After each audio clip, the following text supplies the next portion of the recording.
The stagecoach robbery left Beatrice Fairmont with nothing but the worn carpetbag clutched in her trembling hands, watching as the bandits disappeared into the New Mexico dust, with her trunk full of carefully packed possessions that represented her entire life back in Boston. She stood at the side of the rutted road leading into Pyramid City in late May of 1878, her navy traveling dress covered in a fine layer of desert powder, her dark hair escaping its pins after the violent encounter. The other passengers had continued on with the coach once the driver regained consciousness, but Beatrice had insisted on retrieving the one small bag the thieves had tossed aside as worthless. Inside were only a few changes of underclothes, a single photograph of her deceased parents, and the letter that had brought her west in the first place, now rendered meaningless since the teaching position she had been promised was filled by the time she arrived, 3 weeks late due to various travel delays. The sun beat down mercilessly as she began walking toward the cluster of buildings shimmering in the distance. Her boots, designed for Boston sidewalks rather than New Mexico terrain, already pinched her feet. She had $12 in her reticule, no employment prospects, and no acquaintances within 1,000 miles. The reality of her situation pressed down on her chest, making each breath feel labored in the thin, hot air. Pyramid City materialized gradually as she walked, revealing itself to be larger than she had expected. Adobe and wooden structures lined a main street wide enough for freight wagons to turn around.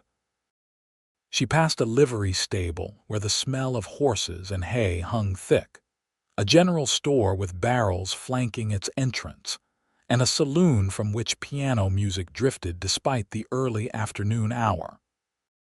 Men in dusty work clothes and women in simple calico dresses moved about their business, barely glancing at the bedraggled stranger limping into town. Beatrice's throat felt like sandpaper.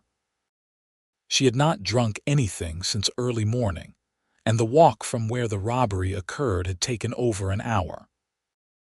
A water trough stood outside the livery, and she seriously considered it before spotting a sign that read Restaurant and Boarding House, hanging from a building painted cheerful yellow despite the harsh desert environment. Inside, the temperature dropped by precious degrees. A handful of tables occupied the front room, and the smell of cooking meat and coffee made her stomach clench with hunger. A woman in her 50s with gray-streaked hair pulled back in a severe bun looked up from wiping down a table. "Help you?" Her voice carried no particular warmth but no hostility either. "I would like a glass of water, please." Beatrice's voice came out hoarse, "and perhaps to inquire about your room rates." The woman's eyes swept over her, taking in the quality of her dress beneath the dust, the expensive carpetbag, and the obvious exhaustion. "Water is free. Rooms are $4 a week, meals included. $2 for 3 days if you are just passing through." Beatrice did the mathematics in her head. 3 weeks on $12 was impossible. She would need employment immediately. "I will take 3 days, please. And if I might also ask whether you know of anyone in town who might be hiring. What can you do?" The woman brought a pitcher of water and a clean glass, watching as Beatrice forced herself to drink slowly despite wanting to gulp it down. "I am educated. I can read, write, and cipher. I can teach, keep accounts, write correspondence. I can also sew quite well." She thought of her good sewing scissors and needles packed in the stolen trunk and felt a fresh wave of loss. "Teacher position got filled 2 months back," the woman said, confirming what Beatrice already knew. "Sally Chen at the laundry might need help, but that is hard work. Or Mabel at the dress shop, but she mostly manages alone except before dances or weddings." She paused. "Best paying work for a woman with learning would be keeping books somewhere, but most men do their own or have their wives do it." "I see," Thank you for the information. Beatrice paid for her 3 days, accepted the key to room 4 upstairs, and requested a basin of water for washing.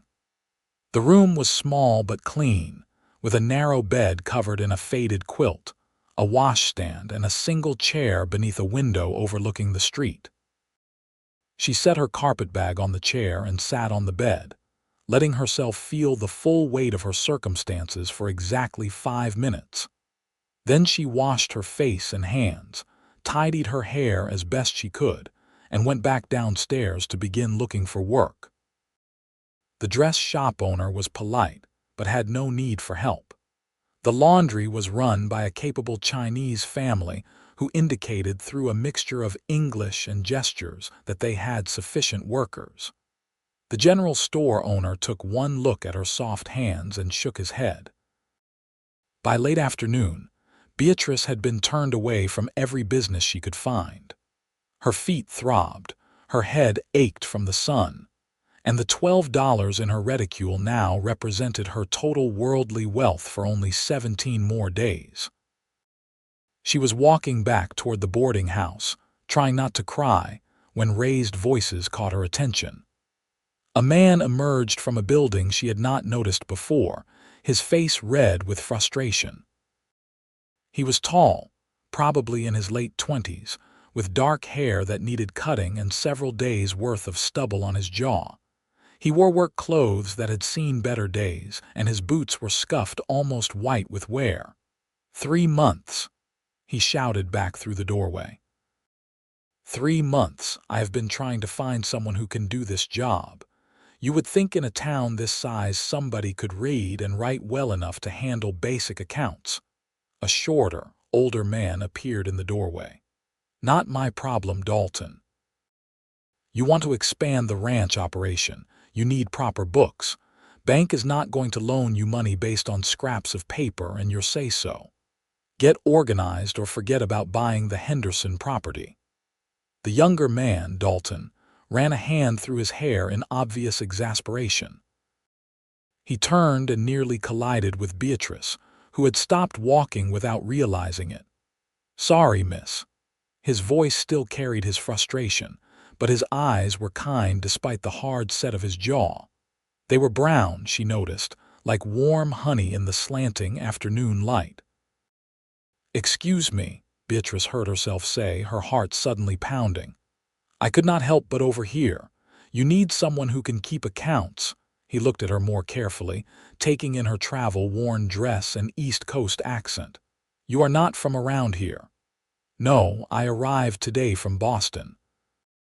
I am educated in mathematics and bookkeeping, among other subjects. I am seeking employment. She straightened her spine, trying to project confidence she did not feel. You know ranching. No, but numbers are numbers. If you can explain what needs to be tracked and calculated, I can organize it and maintain accurate records. The older man had come out of his office now, watching the exchange with interest. Let her try, Dalton. What have you got to lose? You show her what you have been doing, she either can help or she cannot. Dalton studied Beatrice for a long moment. She met his gaze steadily, willing him to see her competence rather than just another desperate woman. Something in his expression shifted, and he gave a short nod. All right. Can you ride out to my place tomorrow morning? It is about an hour outside town. I do not have a horse. Can you ride? Yes, she had learned as a girl, though it had been several years. I will bring an extra mount. Meet me in front of the livery at 7. What is your name? Beatrice Fairmont. Miss Beatrice Fairmont. Dalton Hughes. If you can actually make sense of my records, Miss Fairmont, the job is yours. I can pay $20 a month plus meals when you are working.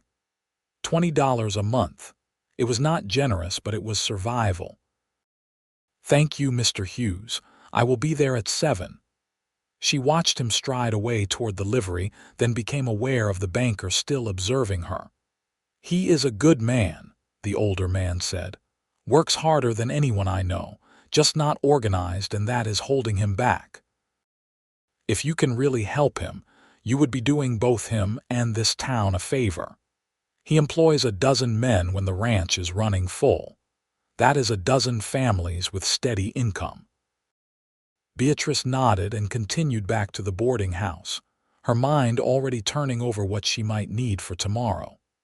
The landlady, whose name she learned was Mrs. Potter, provided supper at 6 o'clock. Beef stew with potatoes and carrots, fresh bread, and coffee strong enough to strip paint. 3 other boarders ate at the communal table, 2 traveling salesmen and a widow who worked at the telegraph office.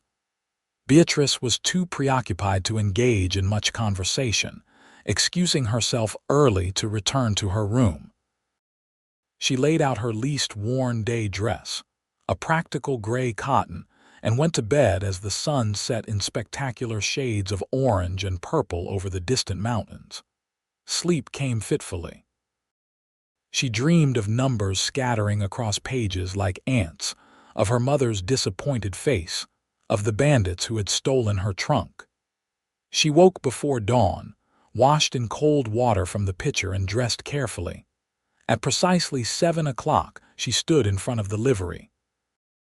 The town was already alive with activity. Freight wagons rumbled past, shopkeepers swept boardwalks, and the smell of bacon drifted from various establishments.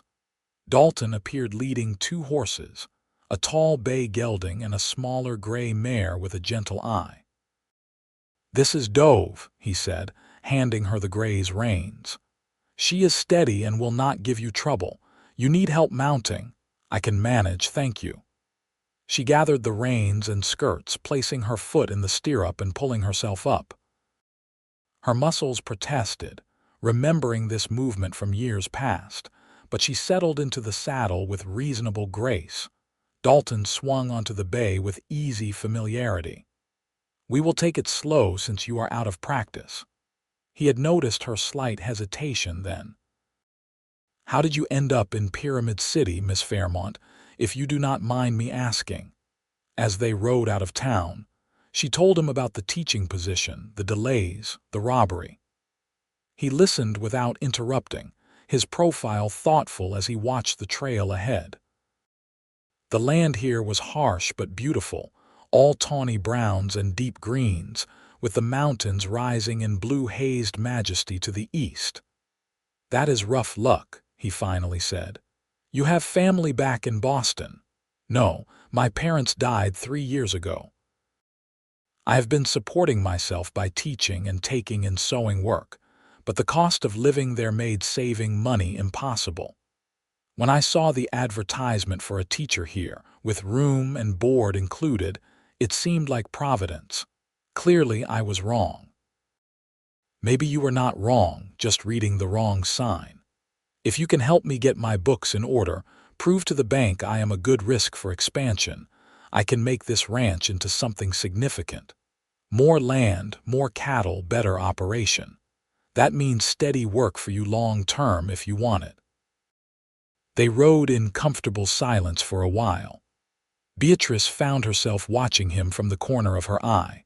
He sat his horse like someone who had been born on one, relaxed yet alert to everything around them. When a jackrabbit burst from a creosote bush, startling Dove, he reached over and steadied the mare with a calm word, his hand briefly touching Beatrice's on the reins. The contact sent an unexpected warmth up her arm. The ranch appeared gradually, announced first by the sight of cattle grazing in the distance, then by fences in good repair, and finally by a cluster of buildings nestled in a shallow valley where a creek provided water year-round. The main house was small but solidly built, with a covered porch and real glass windows. A barn, several corrals, and a few other outbuildings completed the homestead. "This is it. The Hughes Ranch. Been in my family for 15 years, since I was 13. My father died 7 years back, my mother 2 years after that. Been running it solo since, except for the hired men." He dismounted and came to help her down, his hand strong and steady on her waist. Inside, the house was clearly a bachelor establishment, but cleaner than she had expected. The main room served as both living space and kitchen, dominated by a large table covered in papers, ledgers with broken spines, and random notes. A fireplace occupied one wall, a cast iron stove the other. Two doors led off to what she presumed were bedrooms. This is the problem. Dalton gestured at the table with obvious embarrassment. I know what I spend, what I earn, what I owe. It is all here, but it is not organized in a way the bank finds acceptable. They want formal ledgers, proper accounting, records that show patterns and projections. I can break a horse, mend a fence, birth a calf, but this, he shook his head, this defeats me. Beatrice set down her bag and approached the table. She began sorting through the papers, her trained eye quickly assessing what she had to work with. Bills of sale, pay records for hired hands, notes on cattle purchases and sales, expenses for equipment and supplies. It was not as bad as it looked at first glance. Everything was here, just completely disorganized. You have proper ledgers and ink pens. I have what the general store sold me. Never been good at using them. He produced several cloth-bound ledgers from a shelf, along with a bottle of ink and some steel nib pens. Then I can help you. It will take time to organize everything properly, probably several weeks of solid work to get it all entered and reconciled. But yes, Mr. Hughes, this is absolutely something I can do. The relief on his face was profound. Thank you, truly. I know 20 a month is not much, but once I get the loan and expand, I can pay better. It is enough for now. She was already mentally organizing the work, deciding what needed to be done first. If we are to work together regularly, you should call me Beatrice. Miss Fairmont seems overly formal under the circumstances. Then you should call me Dalton. Can I get you some coffee? Breakfast?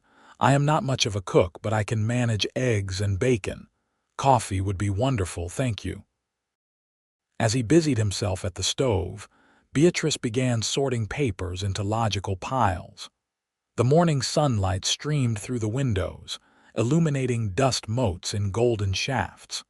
She felt something loosen in her chest, the first release of tension since the robbery. This could work. She could make this work. They fell into an easy pattern. Dalton prepared simple meals while she organized and recorded. He answered her questions about ranching expenses and income, explaining the seasonal patterns of cattle breeding and sales, the costs of different types of equipment, the wages expected by different types of workers. He was more articulate than his scattered records suggested, able to explain complex operations clearly. His frustration came not from lack of intelligence, but from a different type of thinking than bookkeeping required. When she paused to rest her writing hand around midday, he had sandwiches ready and led her out to the porch where a slight breeze provided relief from the growing heat. They sat on the wooden steps, looking out over his land. "How much more land are you trying to acquire?" she asked. The Henderson property adjoins mine to the north. Another 800 acres with good grazing and a second water source. Old Henderson died last winter and his children back east want to sell. But they need the full price, $3,000. I have 800 saved. The bank would loan me the rest if I could prove the ranch revenues support the loan repayment. And your current annual revenue, he told her, and she did the mathematics in her head. You can support that loan easily, even accounting for bad years. Your margins are good. The bank should be willing. Well, they are not without proper documentation. That is where you come in. Thomas Walsh, the banker you met yesterday, he is not trying to be difficult. He is just following banking rules. Show him what he needs to see and I can move forward. They talked about his plans for expansion, his ideas for improving breeding stock. his hopes for eventually supplying beef to the army posts scattered across the territory. Beatrice found herself genuinely interested, asking questions that made him light up with enthusiasm. When he talked about the ranch, his whole demeanor changed. The frustration and weariness fell away, revealing a man passionate about his work. The afternoon slipped past as she returned to organizing records. Dalton went out to work with his men, checking fences in the near pastures. When he returned at sunset, she had made significant progress. 3 ledgers now contained neatly organized entries, though much work remained. "I should get you back to town," he said reluctantly, looking at the transformed table. "Tomorrow I can start earlier if you are willing to make the trip. The sooner we complete this, the sooner you can approach the bank." The ride back to Pyramid City was even more pleasant than the morning journey.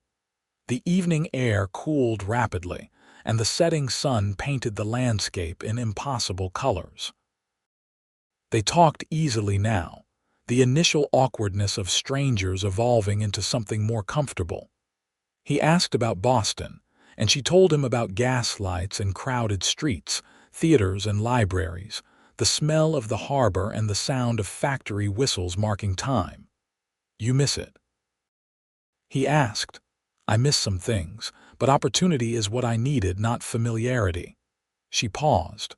"What about you? Have you always been here, born in Kansas?" "My parents brought me west when I was 13, looking for a fresh start after my 2 older brothers died of fever. They wanted space, room to build something. We found it here." His voice carried old grief, efficiently packed away. "Some days it feels like too much responsibility for one person, but it is what they worked for, what they wanted to build. Feels wrong to let it fail." "You will not let it fail." "Not now." He looked at her in the gathering darkness, and she saw something shift in his expression. "I believe you might be right."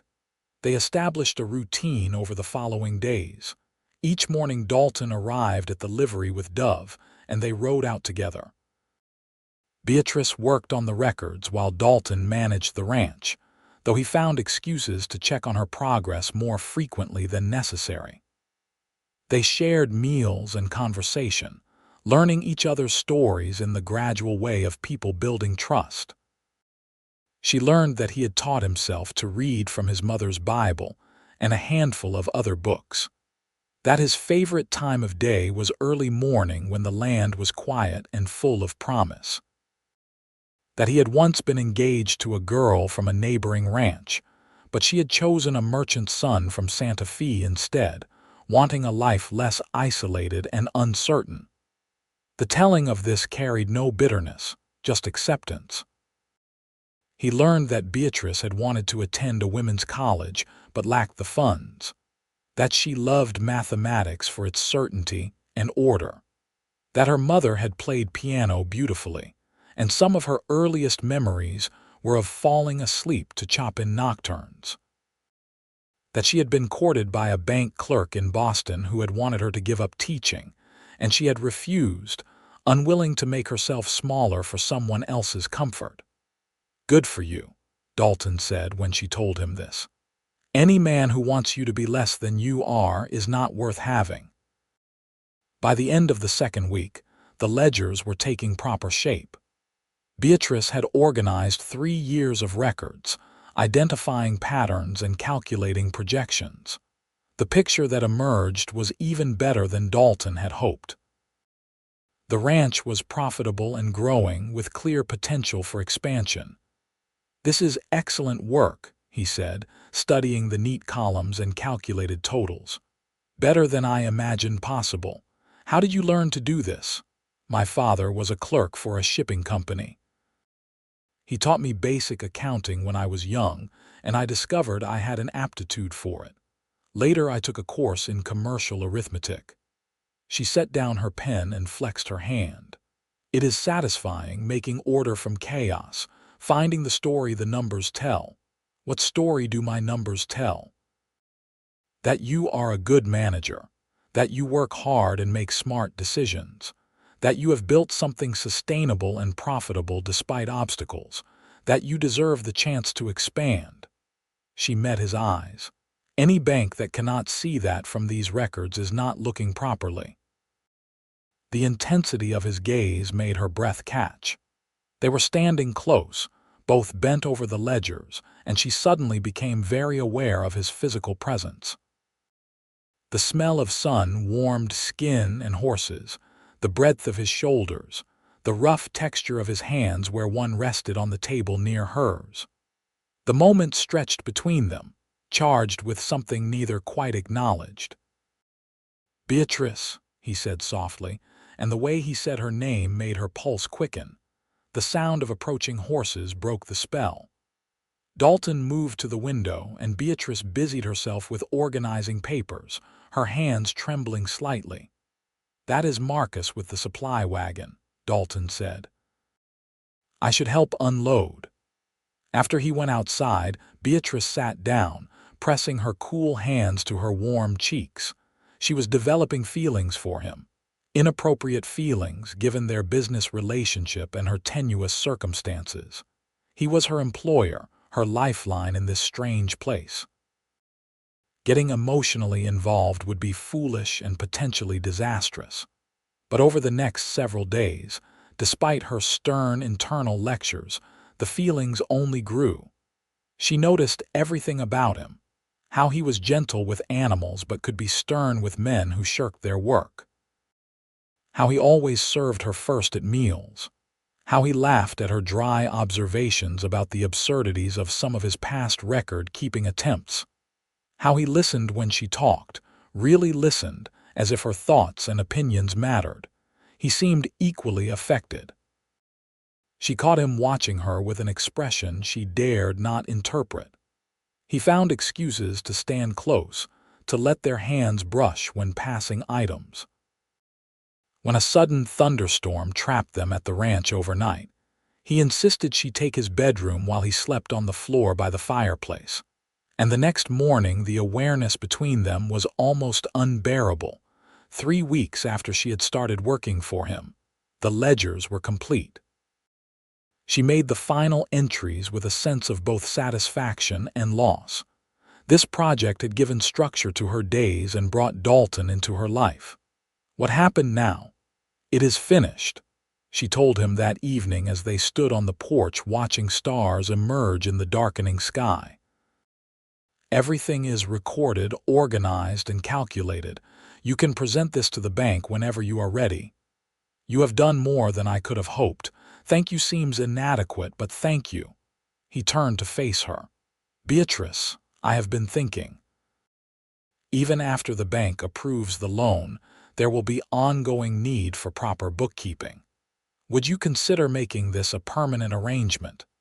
I know the pay is not what you deserve, but once the expansion is complete, I could do better. And there might be other ranchers who would hire you for similar work. You could build a bookkeeping business." The offer was generous and practical. It solved her employment problem long term. So why did it feel disappointing? What had she expected him to say? "That is very kind." "Yes, I would be happy to continue working for you." She kept her voice professional, businesslike. "Just working for me." His voice was quiet but carried a weight that made her look up sharply. The expression on his face stopped her breath. Longing, uncertainty, hope, all clearly visible in the lamplight spilling from the windows. "What are you asking, Dalton? I am doing this badly. Words are not my strength, and I am out of practice besides." He took a breath. "These past weeks have been the best I can remember. Not just because you solved my bookkeeping problems, though God knows that is valuable, but because you have been here. Because I have someone to talk to who understands what I am saying and says interesting things back. Because I find myself hurrying through work so I can come back and see what progress you have made, or really just to see you. Because I wake up looking forward to the day in a way I have not in years." Beatrice's heart hammered against her ribs. "Dalton, let me finish before I lose my nerve. I know your situation here is precarious. I know I am probably the last man you imagined yourself with, a rough rancher who can barely write his own name. I know you came from a world of education and culture, and this is about as far from Boston as you can get. But I am asking anyway. Would you consider staying, not as my bookkeeper, as my wife? The words hung in the air between them. Beatrice felt tears prick her eyes. You think you are the last man I would choose. You, who have been nothing but kind and respectful, who works harder than anyone I have ever met, who treats his animals and his workers with equal consideration, who loves this land with a passion I can see every time you look at it. Is that a yes? His voice was tentative, hardly daring to hope. I am probably the last woman you imagined too. I have no domestic skills beyond basic sewing. I cannot cook anything more complicated than eggs. I am stubborn and opinionated. I have no dowry, no connections, nothing to bring to a marriage except myself and a carpet bag of belongings. Beatrice. He stepped closer, taking her hands in his calloused ones. I do not want a dowry or connections. I want you. Your sharp mind and sharper tongue, the way you chew your lip when you are concentrating, how you are not afraid of hard work, the way you see possibilities where others see problems. You look at my scattered papers and see order. You look at my rambling explanations and understand what I mean. You look at this harsh country and see beauty. That is what I want. That is who I want. Yes. The word came out as barely a whisper. Yes, I will marry you. He pulled her into his arms then, and she went willingly, feeling the solid warmth of him, the steady beat of his heart beneath her cheek. They stood like that for a long moment, holding each other under the vast New Mexico sky. When he finally pulled back enough to see her face, his smile was transformative. I will do everything I can to make you happy. I cannot promise luxury or ease, but I can promise you will never doubt you are valued and loved. That is all I have ever wanted. She touched his face, feeling the roughness of stubble under her palm. To be myself and have that be enough. He kissed her then, gently at first, then with growing passion. Beatrice had been kissed before, chased pecks from the bank clerk and one stolen kiss from a fellow teacher that had felt awkward and wrong. This was entirely different. This was coming home to a place she had never been. This was recognition and desire and rightness all tangled together. When they finally broke apart, both breathing hard, Dalton laughed shakily. We should probably observe some proprieties. I should court you properly, let people see us together, ask you formally in front of witnesses. We have spent nearly every day together for 3 weeks. I think people have already noticed. Beatrice smoothed her hair, trying to calm her racing pulse. But yes, we should do this properly, for our own sake as much as for appearances. They rode back to town that night in a state of euphoric disbelief. At the boarding house, Dalton helped her dismount and held her hands one more time. Tomorrow I will speak to Reverend Matthews about posting the banns. 3 weeks is traditional, I think. 3 weeks. It seemed both impossibly long and frighteningly short, unless you want longer. I do not want to rush you. No, 3 weeks is perfect. She floated up to her room, only realizing when she was inside that she had no idea what happened next. She had agreed to marry a man she had known for less than a month. She would be a ranch wife, living an isolated life far from anything familiar. She would have to learn cooking, preserving, all the domestic skills she had avoided learning. But under the anxiety, a deep current of certainty ran strong. This was right. Dalton was right. The next morning, word spread through Pyramid City with the speed only small towns manage. By the time Beatrice went to the general store for thread, 3 people had already congratulated her. Mrs. Potter was openly delighted, declaring that Dalton Hughes was a good man who deserved happiness. and Beatrice seemed like just what he needed.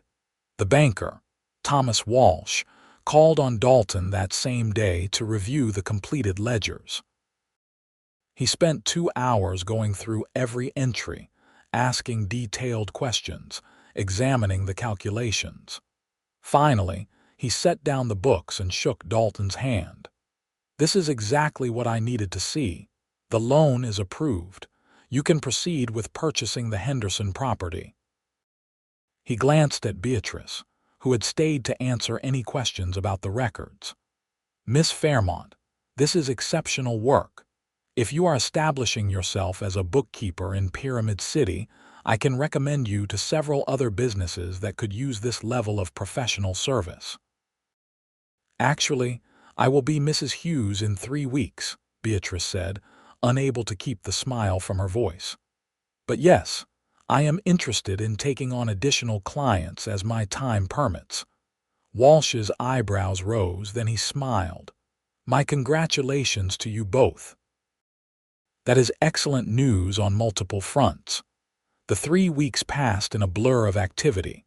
Beatrice sewed herself a new dress for the wedding, cream-colored cotton with lace at the collar and cuffs, using fabric Dalton insisted on buying over her protests. Mrs. Potter helped with the fitting and construction, clearly pleased to have a wedding to fuss over. Dalton made trips into town every few days, bringing small gifts that revealed how carefully he had been listening to her. A book of poetry because she had mentioned loving verse. A set of good quality pencils for sketching because she had once said she enjoyed drawing as a girl. A beautiful shawl in deep blue because he said it matched her eyes. They talked about practical matters too. The house would need modifications to accommodate 2 people living together long term. Beatrice insisted she would learn to cook properly, though Dalton assured her his standards were not high. They discussed finances with the frankness of people who had both known hardship and understood the importance of practical planning. "Everything I have is yours once we are married," Dalton told her one afternoon. "But I want you to keep your bookkeeping income separate as your own. You should have independence, your own money. That is unusually progressive of you. I have watched what happens to women who are completely dependent on their husbands, seen what some men do with that power. I do not want you to ever feel trapped. You should stay because you want to, not because you have no choice." She kissed him for that, there in the middle of town where anyone could see. Let them see, she thought. Let them all see that she had chosen well. The wedding took place on a bright Saturday morning in late June. Reverend Matthews officiated in the small church at the edge of town. Nearly the entire population of Pyramid City attended, curious about the educated Boston woman marrying the hardworking rancher. Beatrice wore her new dress and carried wildflowers that one of Dalton's ranch hands had gathered that morning. Dalton wore new trousers and a white shirt, his hair freshly cut, his face cleanly shaven. When Beatrice walked down the short aisle to meet him, the look in his eyes made her certain she was making the right choice, that she had somehow found exactly what she needed in the most unexpected place. They spoke their vows clearly, voices steady despite the magnitude of what they were promising. When Reverend Matthews pronounced them husband and wife, and Dalton kissed her in front of everyone, Beatrice felt something fundamental shift inside her.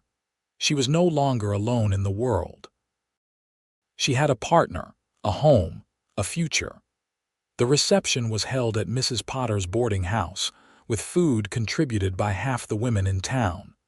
There was music and dancing, congratulations and advice, some of it welcome and some deeply awkward. But through it all, Dalton stayed close, his hand finding hers repeatedly, his pride in her evident to everyone present. As the afternoon wore on, they finally managed to slip away. Dalton had borrowed a wagon for transporting Beatrice's few belongings from the boarding house to the ranch. She looked at her small carpetbag sitting in the wagon bed and laughed. "What is funny?" Dalton asked. "That bag used to contain everything I owned in the world. Now it is all I need to bring to start my new life. It seems both very little and somehow appropriate." He pulled her close, kissing the top of her head. "Your belongings fit in one small bag, that is all right. We will fill this home with memories instead." The words settled into her heart with perfect rightness. "Yes," she whispered. "Yes, we will." The ride to the ranch as husband and wife felt different than all the previous trips. This was coming home now, not visiting a workplace. When they arrived at sunset, the small house glowed golden in the light.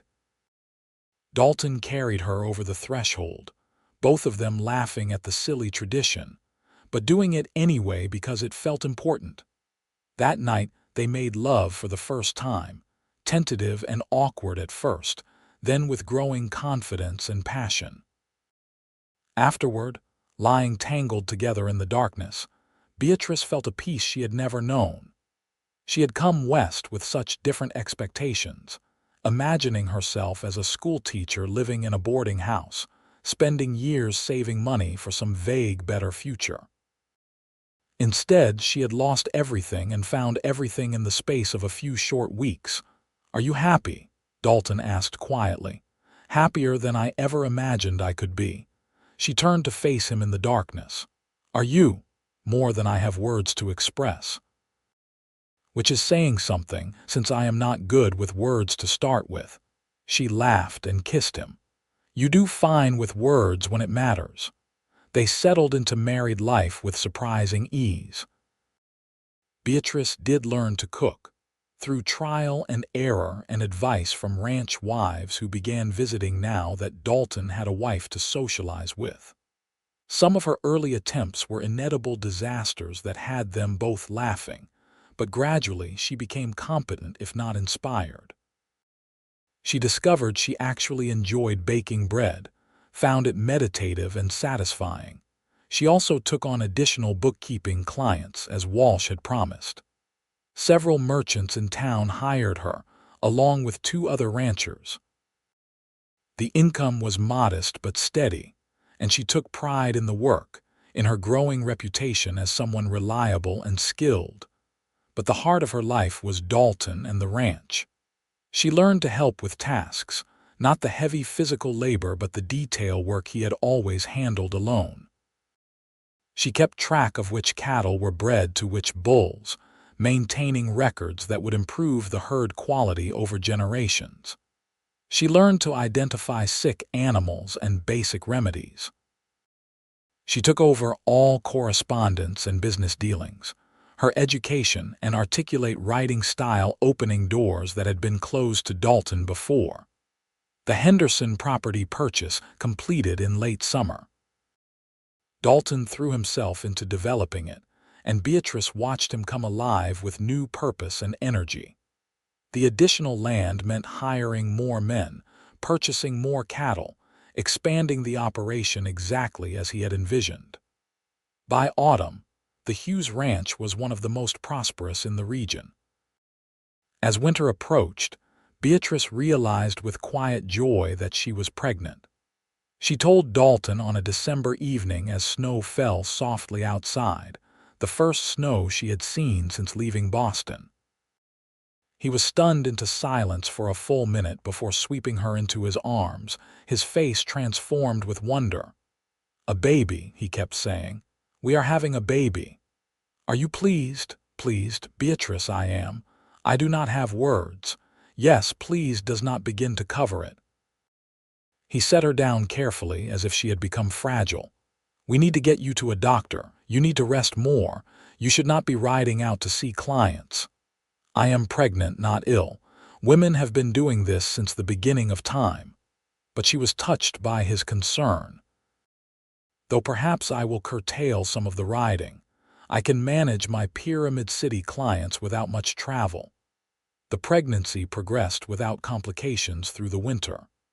As her body changed, Dalton became even more solicitous, insisting she rest, bringing her tea, rubbing her aching back. His hands on her swollen belly, feeling their child move, brought tears to both their eyes. "I hope he or she has your intelligence," he said one evening. "And your strength and determination," she replied. "The best of both of us." Their son was born in early August of 1879, a year and 3 months after Beatrice had arrived in Pyramid City with nothing but a carpetbag. The labor was long and difficult, but Beatrice refused to complain, gritting her teeth through the contractions while the doctor and a ranch wife who served as midwife coached her through. When the baby finally emerged, red-faced and screaming, Dalton was there despite the usual custom of men waiting elsewhere.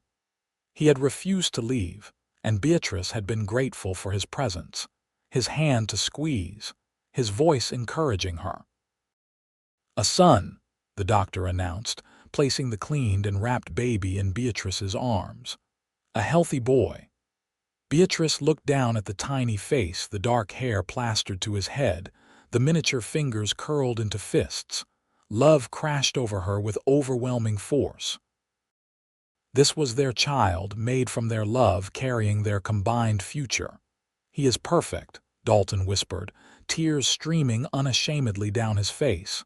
"You are perfect, thank you." They named him Daniel Thomas Hughes, Daniel for Dalton's father and Thomas for the banker who had been instrumental in their success. Little Daniel proved to be a good-natured baby who slept reasonably well and ate with enthusiasm. Beatrice discovered that she loved being a mother, though it was harder than she had anticipated. The sheer physical exhaustion combined with the constant demands left her little time for bookkeeping work. "That is all right," Dalton assured her. "The ranch is doing well. You do not need to work if you would rather focus on Daniel. I will go back to it eventually, but for now this is enough." She looked around the house, which had been gradually filling with things over the past year.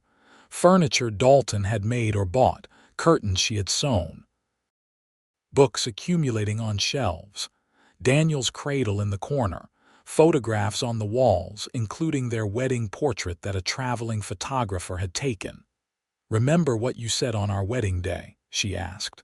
"About filling this home with memories instead of possessions." "I do. I think we are doing exactly that. Every item here has a story. That table where you first showed me your impossible record keeping. The rocking chair you built when I was pregnant. Daniel's cradle that was yours as a baby that your mother saved. Even my little carpetbag, which I cannot bring myself to throw away even though it is worn out." Dalton pulled her close, careful not to wake the baby sleeping in her arms. "We have barely started. Imagine what this place will be in 10 years, 20, full of children and memories and life." His words proved prophetic. Their second child, a daughter named Bethany Rose, arrived 2 years after Daniel. She had her mother's dark hair and her father's brown eyes, and a stubborn streak that suggested she would be a handful. 2 years after that, another son, David Andrew, joined the family. The house expanded to accommodate the growing family, additional rooms built on carefully, the result of prosperity and planning. The ranch continued to thrive. Dalton's gamble on the Henderson property paid off handsomely. His careful breeding program produced high-quality cattle that commanded premium prices. His reputation for fair dealing and quality stock spread throughout the territory and beyond. By 1885, the Hughes Ranch employed 20 men full-time and sold beef to army posts, reservations, and markets as far as Denver. Beatrice managed the business side of the operation while raising their children. She discovered she could do both, though it required organization and help. They hired a woman from town to assist with household work and child minding, freeing Beatrice to maintain the accounts and correspondence that were crucial to the operation.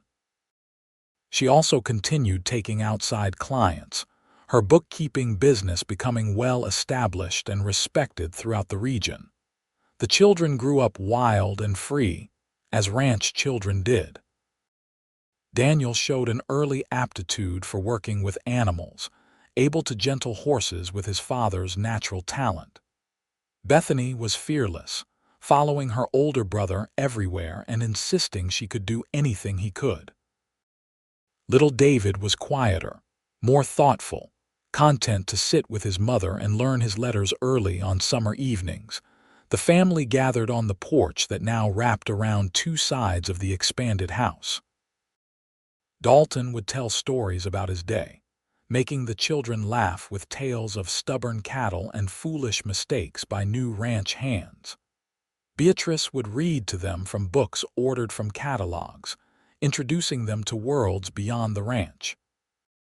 On one such evening in the summer of 1886, 8 years after that first stagecoach robbery, Beatrice sat watching her family and felt overwhelming gratitude. Daniel was 10 now, tall and brown from the sun. Bethany was 8, all energy and curiosity. David was 6, curled against his father's side. A fourth child grew in her belly, due in the winter. "What are you thinking about?" Dalton asked, catching her contemplative expression. "About how strange life is, how you can plan and prepare and then everything changes in an instant. That robbery could have destroyed me. Instead, it brought me here, to this, to all of you." "Not the robbery," Dalton said gently. Your courage to keep going when everything went wrong. Your willingness to take a chance on a dusty cowboy with terrible bookkeeping skills." "The best chance I ever took." The children groaned at their parents' mushiness as they always did, but Beatrice saw Daniel smile, saw Bethany lean against her mother's chair. They were building something here, something that would outlast them both. Not just a successful ranch, though it was that, but a family, a legacy of hard work and love and believing in each other. Over the years, they weathered difficulties as well as triumphs. Droughts that stressed the cattle and strained finances. Harsh winters that took livestock despite best efforts. The year Bethany fell from a horse and broke her arm badly, scaring them all.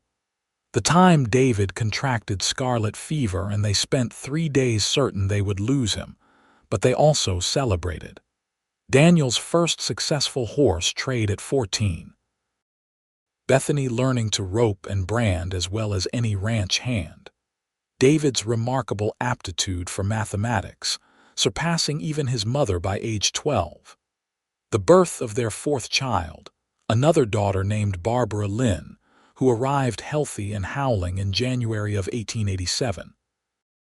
As New Mexico moved toward statehood, as the wild frontier gradually civilized, the Hughes family prospered and grew.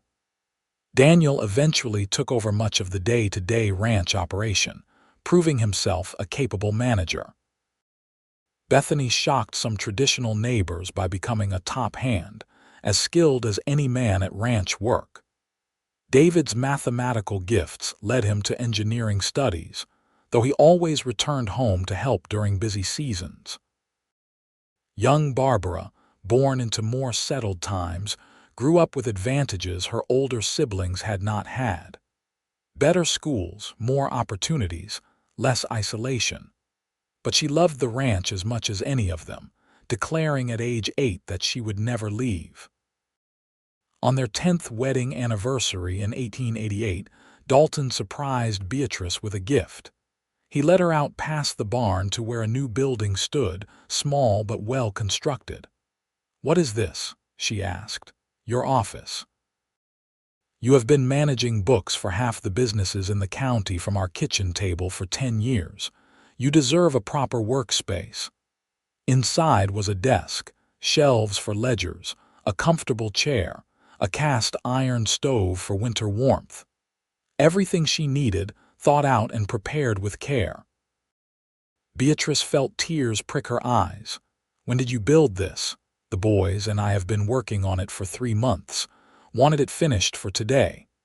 He wrapped his arms around her from behind, resting his chin on her shoulder. "I know I do not say it enough, but you amaze me.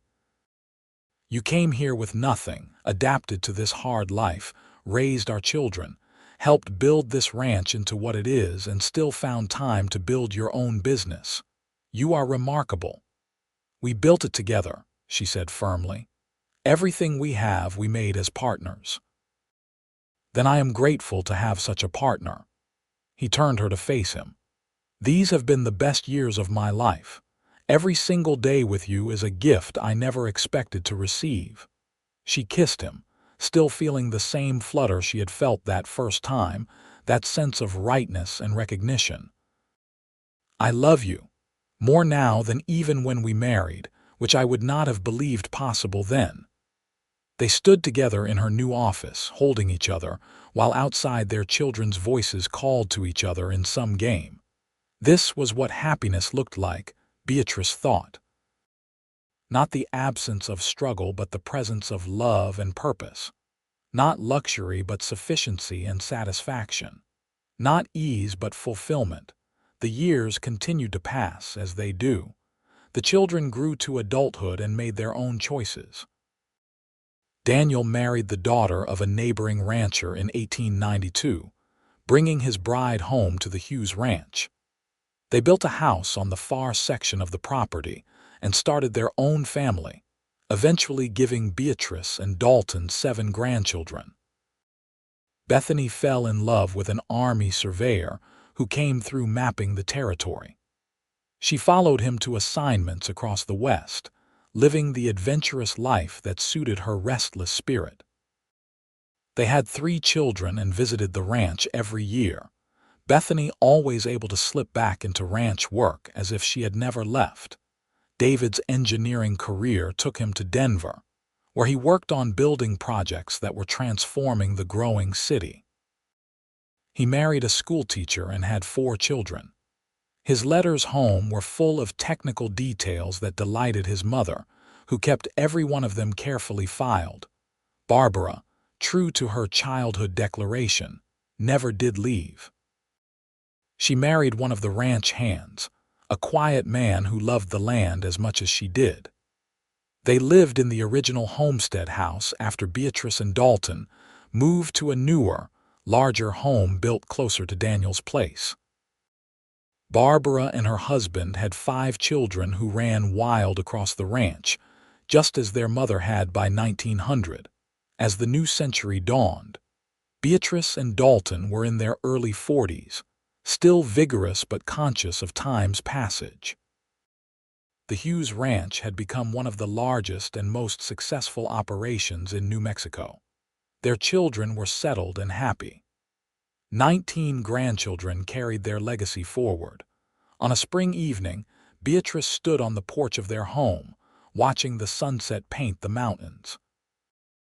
Dalton joined her, moving more slowly than he once had, an old injury from a horse kick years before giving him a permanent limp. He still rode every day, still managed the ranch alongside Daniel, but he was no longer the young man who had led her on that first ride to his property. She was no longer that frightened woman with all her possessions in a carpet bag either. Gray threaded through her dark hair. Her hands bore calluses and scars from years of work. Her face showed the marks of sun and time. But her eyes were bright with contentment, and her back was straight with pride. 22 years, Dalton said, as if reading her thoughts. Since the day you arrived with that little bag and nothing else. Who could have imagined all this? You did, Beatrice said, remembering. You told me we would fill our home with memories instead of possessions, and we did. We did indeed. He took her hand, his grip still strong despite the silver in his hair. Would you do it again, knowing everything that came after?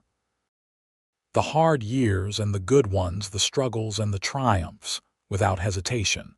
Every moment, every challenge, every joy. I would choose this life and you, again and again. She leaned against him, fitting into his side as perfectly as she always had. You were the best surprise life ever handed me. The feeling is entirely mutual. They stood together as darkness fell and stars emerged, just as they had on so many evenings before, and would on many evenings to come. Around them, the ranch settled into nighttime rhythms.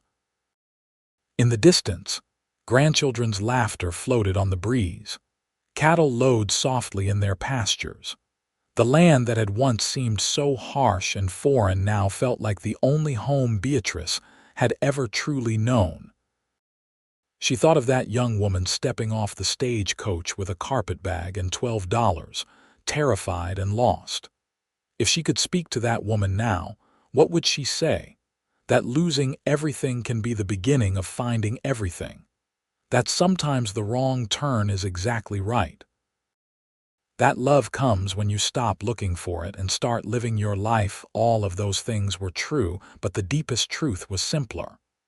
Home is not a place you find. It is what you build with someone who sees you, values you, and chooses you every single day. It is filling empty spaces not with possessions but with memories and love and shared purpose. "What are you thinking?" Dalton asked, his voice warm with affection and long familiarity. "That I am exactly where I am supposed to be, that all roads, even the hardest ones, led me here."